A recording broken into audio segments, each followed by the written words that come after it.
তো গাইস, কেমন আছো তোমরা সবাই? আমি আশা করছি তোমরা সকলে অনেক বেশি পরিমাণে ভালো আছো। এন্ড আজকের এই ভিডিওটি মোটামুটি ধরতে গেলে অনেক বেশি পরিমাণে ইন্টারেস্টিং এন্ড অনেক বেশি ইমোশনাল রয়েছে, কারণ আজকের এই ভিডিওটির মধ্যে আমি তোমাদেরকে ডোরেমনের আনঅফিশিয়াল একটি এন্ডিং সম্পর্কে জানাবো। তো আনঅফিশিয়াল বলতে গেলে তোমরা হয়তো ভাবতে পারো এটি ফ্যান মেড, বাট এইরকমটা না। আসলে ফুজিকো, যে কিনা হচ্ছে ডোরেমনের মেইন রাইটার, উনি ডোরেমনের লাস্ট এপিসোড বা এন্ডিং হিসাবে একটি স্টোরি তৈরি করেন, কিন্তু কোনো একটি কারণে সেটিকে তাকে আনঅফিশিয়াল ঘোষণা করে দিতে হয়। তো কি এমন কারণই বা ছিল যার কারণে এটাকে আনঅফিশিয়াল করা দেওয়া হয়েছে? তাছাড়া সে কি এমন কারণ ছিল সেটার মধ্যে চলো আজকে তোমাদেরকে সবকিছু বিস্তারিত বলবো। আর এই চ্যানেলটির মধ্যে ডোরেমনের উপর ডেডিকেটেড দুটি ভিডিও অলরেডি বানানো আছে, ডিসক্রিপশনে লিংক দেওয়া আছে, সেখান থেকে তোমরা দেখে নিতে পারো।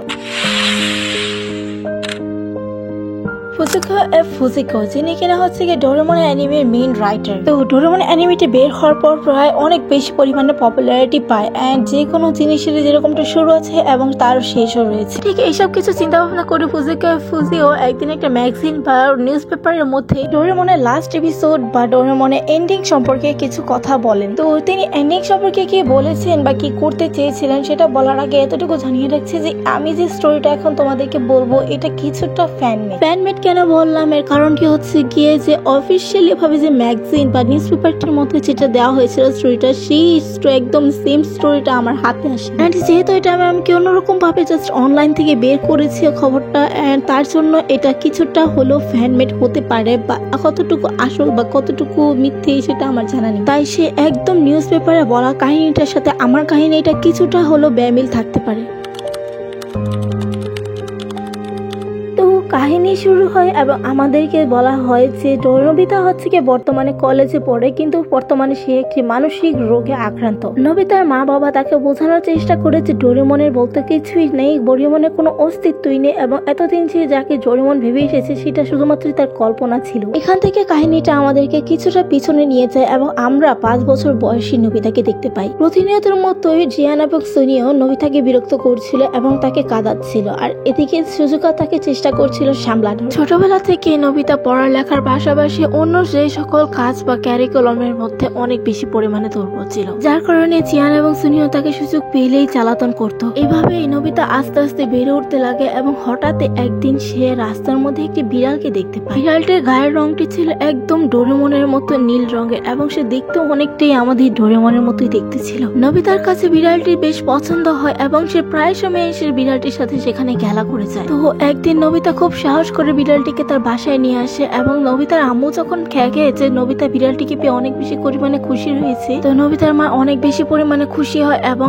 তাকে রাখতে রাজি হয়ে যায়। নোবিতা সে বিড়ালটির নাম দেয় ডোরেমন, এবং নোবিতার মা বাবা যখন দেখে যে ডোরেমনকে পেয়ে নোবিতা অনেক বেশি পরিমাণে খুশি রয়েছে, তখন তারা অনেক বেশি পরিমাণে খুশি হয় এবং কান্না করতে থাকে। নোবিতা যখনই পড়তে বসতো তখনই ডোরেমনটি এখানে তার টেবিলের সামনে এসে বসে থাকতো, আর এমন ভাবে তার দিকে তাকিয়ে থাকতো মনে হচ্ছে যে তাকে গার্ড করছে। নোবিতা তাকে পড়ার জায়গা থেকে দূরে সরাতে গেলে ডোরেমন আরো বেশি কাছে এসে পড়ে এবং দেখে যখন নোবিতা পড়ছে না বা ডোরেমনের সাথে দুষ্টামি করছে, তখন সে তাকে আছড় মারে। এক কথায় ধরতে গেলে এখানে বিড়াল ডোরেমনটি নোবিতাকে হয়তো পড়াচ্ছে। নোবিতার কাছে বিষয়টা প্রথম কেমন একটা লাগলেও পরবর্তীতে তার কাছে বিষয়টা তেমন একটা ভালোই লাগা শুরু করে দেয় যে কেউ একজন তো আছে যে কিনা তাকে পড়ার সময় থেকে পাশে থেকে গার্ড দিচ্ছে। দেখা যায় আস্তে আস্তে নোবিতা পড়ালেখা এবং খেলাধুলার মধ্যে মোটামুটি উন্নতি করতে থাকে। দেখা যায় বিষয়টা নোবিতার মামুর কাছে অনেক বেশি পরিমাণে আনন্দ দেওয়া শুরু করে দেয়। তাছাড়া নোবিতা এবং ডোরেমন তাদের দুজনের মধ্যে সম্পর্কটা আরো বেশি পরিমাণে গভীর হতে থাকে, আর নোবিতা ডোরেমনকে ছাড়া আর কিছুই বুঝতে পারছিল না। কিন্তু হঠাৎ একদিন জিহান এবং সুনিও সেই বিড়ালটি অর্থাৎ ডোরেমনের সাথে দুষ্টুমি করতে গিয়ে ভুলবশত তাকে মেরে ফেলে। যেহেতু জিহান এবং সুনিও তখন ছোট বাচ্চা ছিল, তার জন্য তারা কি বুঝতে পারেনি যে এইভাবে ডোরেমনটা মারা যাবে। সবাই এই বিষয়টা অ্যাক্সিডেন্টলি ভাবে নিলেও নোবিতা কখনো এটাকে অ্যাক্সিডেন্টলি ভাবে নিতে পারেনি, মানে সেই ডোরেমনের মৃত্যুটাকে কখনো আশাও করেনি। ডোরেমনের মৃত্যুটা কেমন একটা যেন নোবিতার কাছে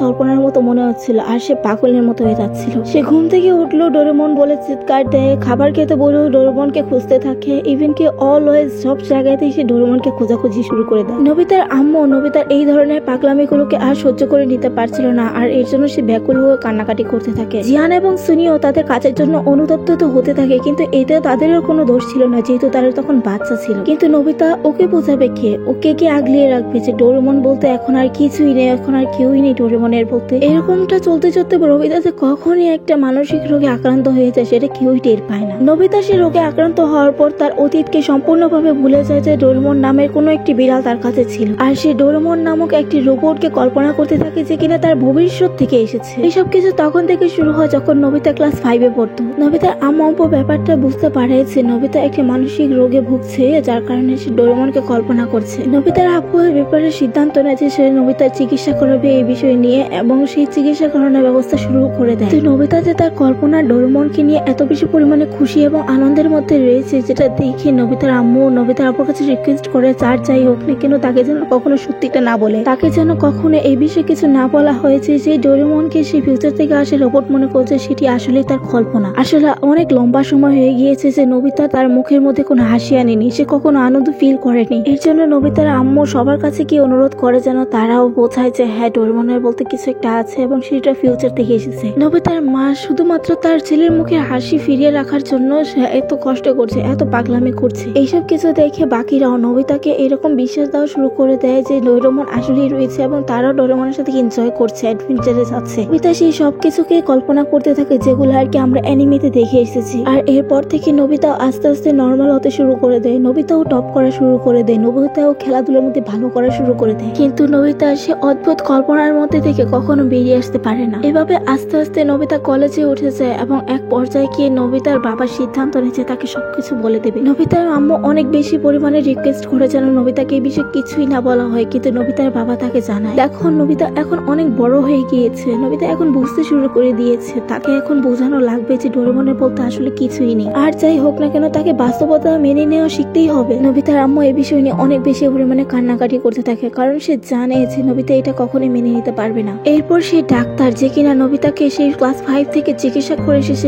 মানসিক রোগের কারণে, তাকে সে বকছি বলে দেয়। নোবিতা প্রথমে তো এই বিষয়টাকে অনেক বেশি ফানিলি ভাবে নেয় এন্ড বলে যে তুমি কি বলছো, তোমার সবাই এটা ডোরেমন তো আমার পাশেই বসে আছে তাই না ডোরেমন। এই কথা শুনতে পেয়ে নোবিতার আম্মু অজরে কান্নাকাটি করা শুরু করে দেয় এবং এটা দেখে নোবিতা হঠাৎ করে ডোরেমনের দিকে তাকালে দেখতে পায় নোবিতা ডোরেমনটাকে দূষণ হয়ে যেতে দেখতে পাচ্ছে। হঠাৎ করে তার চারপাশ অন্ধকার হয়ে যায় এবং সে ডোরেমনের অস্তিত্ব আর খুঁজে পাচ্ছে না। বাস্তবতাকে মেনে নেওয়ার জন্য নোবিতার বন্ধুদেরকেও ডাকা হয় এবং তার টিচারকেও সহ। তারা সকলে এসে নোবিতাকে ভালো মন্দ বোঝাতে থাকে যে নোবিতা ডোরেমন বলতে আসলে কিছুই নেই, সেটা অনেক আগেই চলে গিয়েছে। তারা সকলে এখানে খুব ভালো করে জানতো যে নোবিতা তার সেই বিড়াল ডোরেমনের অতীতের সম্পর্কে সবকিছু ভুলে গিয়েছে। ওই বিড়ালটা সম্পর্কে সবকিছু মনে পড়িয়ে তারা নতুন কোনো ঝামেলা তৈরি করতে চাইছিল না, এর জন্য তাকে সেই সম্পর্কে কিছু বলে না। তো নোবিতার মাথা তো কাজ করছিল না, সে তো শুধুমাত্র ডোরেমনকে খুঁজতেছিল যে কিনা তার ফিউচার থেকে এসেছে। নোবিতা এবার অঝরে কাঁদতে শুরু করে দেয় আর বলতে থাকে যে না এটা সত্য না, তোমরা সবাই মিথ্যা, আমার ডোরেমনই সত্য। নোবিতা এরকম বাজে অবস্থা দেখে তার মার অবস্থা আরো বেশি খারাপ হয়ে যেতে থাকে। জিয়ান তো তাকে মাঠ থেকে উঠে এসে তাকে নাম মেরে জড়িয়ে ধরে বলতে থাকে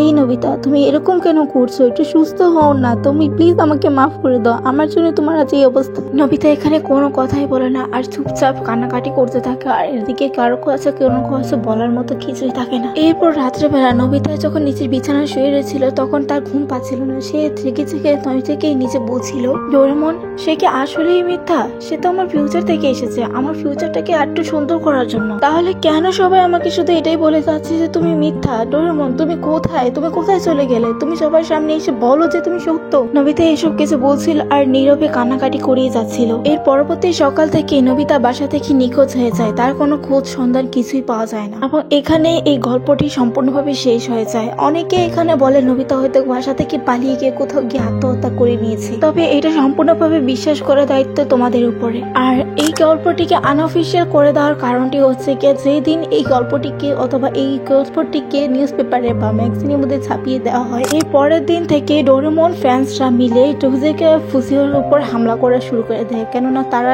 এরকম এন্ডিং কখনো চায়নি। ফুজিও পরবর্তীতে বুঝতে পারে যে তার এরকম একটি স্টোরিটা লেখা উচিত হয়নি, এজন্য উনি পরবর্তীতে বলে দেয় যে এটা কোনো অফিসিয়াল স্টোরি না, এটা জাস্ট উনি চিন্তা করেছিলেন যে এরকমটা করবে। আর এরপর থেকে উনি এটাকে আনঅফিসিয়াল অফিসিয়ালি ভাবে ঘোষণা করে দেন, আর এটাও বলে দেন যে এটা কখনো মাঙ্গাও আসবে না, ইভেন কি এটা কখনো এপিসোড আকারেও আসবে না। আর তোমরা হয়তো আমার কণ্ঠটা শুনে বুঝতে পেরেছো যে অ্যাকচুয়ালি তো আমি নিজেও এটা মানতে রাজি না, মানে এটা খুব দুঃখজনক একটা স্টোরি ছিল।